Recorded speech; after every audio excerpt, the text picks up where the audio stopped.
Só que o que acontece? Isso gera problemas. Gera problemas. Por quê? Porque você está fazendo um isolamento, o local de aprendizado desse projeto, você força, né, o aluno a entregar um resultado. Você quer, o aluno pega o projeto, desenvolve e entrega. Mas ele está pensando muito pouco sobre o processo, o método que ele fez para chegar ali. Não é à toa também que se você perguntar para um arquiteto ou para um engenheiro que projeta formado e falar qual que é o seu método, muitas vezes ele não sabe explicar 100%. Então isso é até uma área muito difícil, é uma área muito difícil de você estudar academicamente. Porque quando você traz esse cidadão, esse profissional para a gente entrevistar e falar qual que é o seu método, muitas vezes ele não sabe. Ele sabe fazer, mas ele não sabe explicar. Né? Isso é uma condicionante da forma que ele aprendeu na faculdade. Na faculdade não se discute os métodos para projetar. Né? Como que você vai começar? Não, se passa um projeto, apresenta-se alguns instrumentos de projeto, seja programa de necessidades, partido, fazer uma matriz, todos esses elementos que a gente vai até repassar aqui nos módulos, no módulo 3.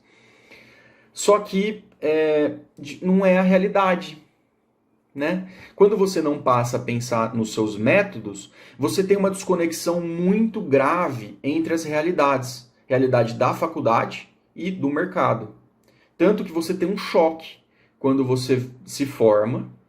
Você não, isso é clássico. Quando você se forma, todo mundo pergunta: e agora? Eu me formei. Como começa? Porque ninguém explica. Você não tem isso na faculdade. Como começa? Você não sabe começar porque você não tem método. Então, assim, o ateliê ele não consegue simular as realidades de um escritório. Orçamento, prazo, correções do cliente, cliente problema, cliente chato, cliente que muda tudo. Você não consegue. Você não aprende, né? Como fazer um orçamento bem feito, como lidar, por exemplo, com um erro de obra, como não ter os erros de obra. Então, assim, você não consegue, você tem que aprender isso na prática, né? E aí, o que isso ocasiona? Ocasiona que aprender a projetar nesse ateliê, que é esse conceito amplamente difundido e até hoje o menos pior que a gente tem, ele torna o projeto um processo muito pessoal, autorreflexivo, que tem puramente um objetivo de satisfazer você mesmo e os professores. Ponto. Com isso, você acaba transformando profissionais com ego, né? Então quem não sabe o que é ego, mas com um ego, né? Com essa sensação de poder muito forte. Então o profissional vai para o mercado e muitas vezes ele não consegue olhar para o cliente e falar: eu estou aqui para solucionar o seu sonho, o seu estilo, os seus problemas, e não os meus como profissional.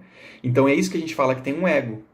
Um ego do profissional achar que é ele que manda. Que a coisa mais errada é as pessoas falarem assim: o arquiteto é o gerente que coordena tudo. Não é, não. Isso é ego. Isso é uma condicionante do que você aprendeu no ateliê. Um processo puramente pessoal seu. Isso distorce bastante um equilíbrio. Um equilíbrio das coisas, um equilíbrio de projeto. Então você tem uma ruptura muito grande do aluno que se forma e aprendeu daquele jeito para aquele que vai para o mercado de trabalho. Isso ocasiona uma sensação de desconexão tão forte que muitas pessoas não seguem a carreira de arquiteto. Simplesmente vão fazer outra coisa. Porque acham que não têm a capacidade, né? Não aprenderam o suficiente. Então aquela sensação de não ter aprendido o correto. Por quê? Porque chega no mercado de trabalho e nada funciona.